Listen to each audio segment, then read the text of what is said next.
Mr. Martin here with my copy of The Alchemist. We've so far looked at both the introduction to the text and the prologue, so I'm going to open up to the beginning of the actual story itself. This is The Alchemist by Paulo Coelho, translated by Alan R. Clark. Intro we've read. Prologue we've read, and part one it is. You're going to notice in this version of the text that I have quite a few handwritten notes from the first few times that I read the book. In some instances, I'll share the notes with you verbally as a little bit of a think aloud that I hope will deepen your understanding of the book. But in many cases, I'll just kind of ignore the notes and I'll let you read them yourself if you so desire.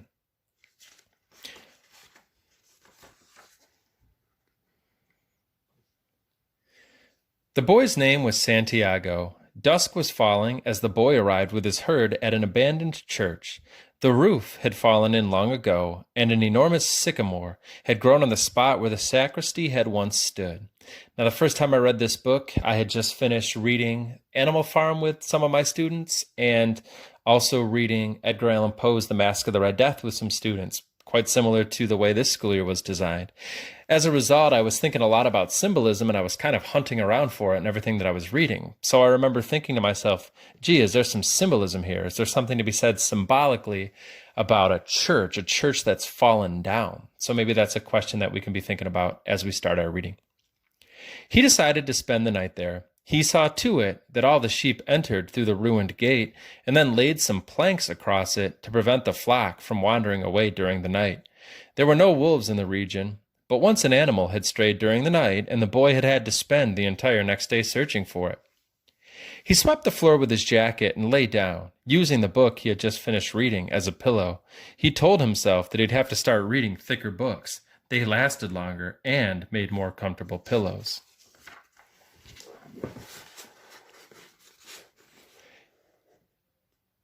It was still dark when he awoke, and, looking up, he could see the stars through the half-destroyed roof. I wanted to sleep a little longer, he thought.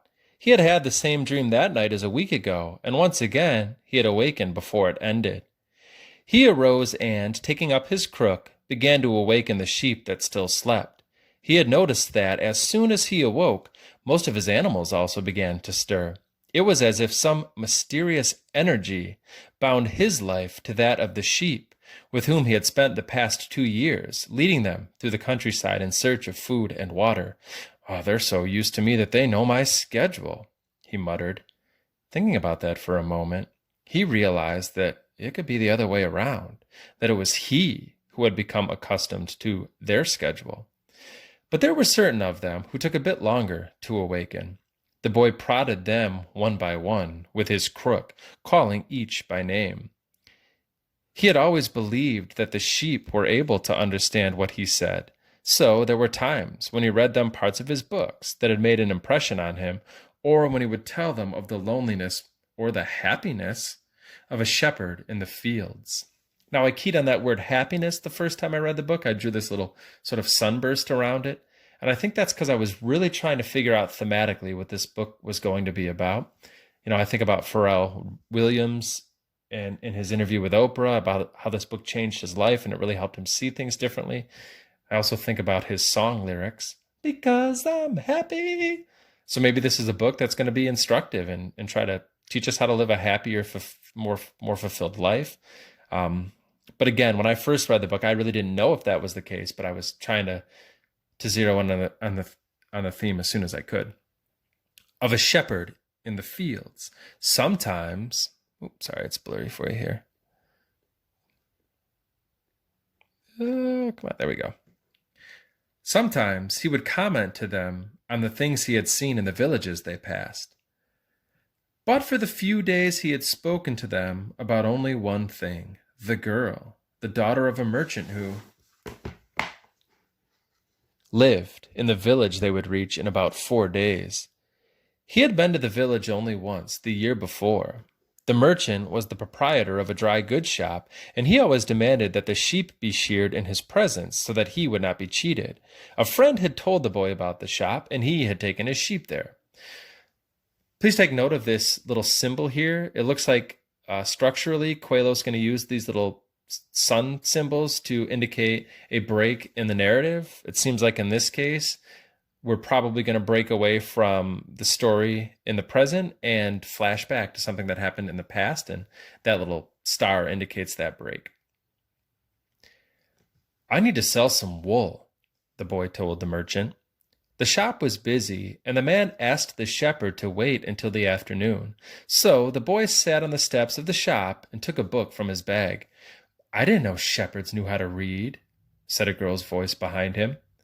The girl was typical of the region of Andalusia, and a quick Google of Andalusia will show you that that's a region in Spain, with flowing black hair and eyes that vaguely recalled the Moorish conquerors. Well, usually I learn more from my sheep than from books, he answered. And my note here indicates the notice that maybe this book is about different ways that we can learn. Some people might learn best at school. Some people might learn best working hands-on. In this case, he learns more from his daily experiences with his sheep than he might just from reading. So something to pay attention to is if this book's about the different ways that we experience our lives and learn life lessons. During the 2 hours that they talked, she told him she was the merchant's daughter and spoke of life in the village, where each day was like all the others. The shepherd told her of the Andalusian countryside and related the news from the other towns where he had stopped. It was a pleasant change from talking to his sheep. How did you learn to read? The girl asked at one point, as if, shepherds can't read. But anyway. Like everybody learns, he said, in school. Well, if you know how to read, why are you just a shepherd? And the note I have here says the idea of selling yourself short seems to be explored here. I'll never forget when I, finally realized what I thought I wanted to do with my life, and that was to teach. And I told my mom, I really want to be a teacher. And she just broke down and started crying. And one of the things I'll never forget is her looking in my eyes and saying, "You're so much better than that." Yikes. Anyway, the boy mumbled an answer that allowed him to avoid responding to her question. He was sure the girl would never understand. He went on telling stories about his travels, and her bright Moorish eyes went wide with fear and surprise. As the time passed, the boy found himself wishing that the day would never end, that her father would stay busy and keep him waiting for 3 days. Now, 3 days is significant in the Bible, so I don't know if there's anything to this, but I circled it because I noticed it, trying to see if the number 3 bears any significance. He recognized that he was feeling something he had never experienced before, the desire to live in one place forever. With the girl with the raven hair, his days would never be the same again.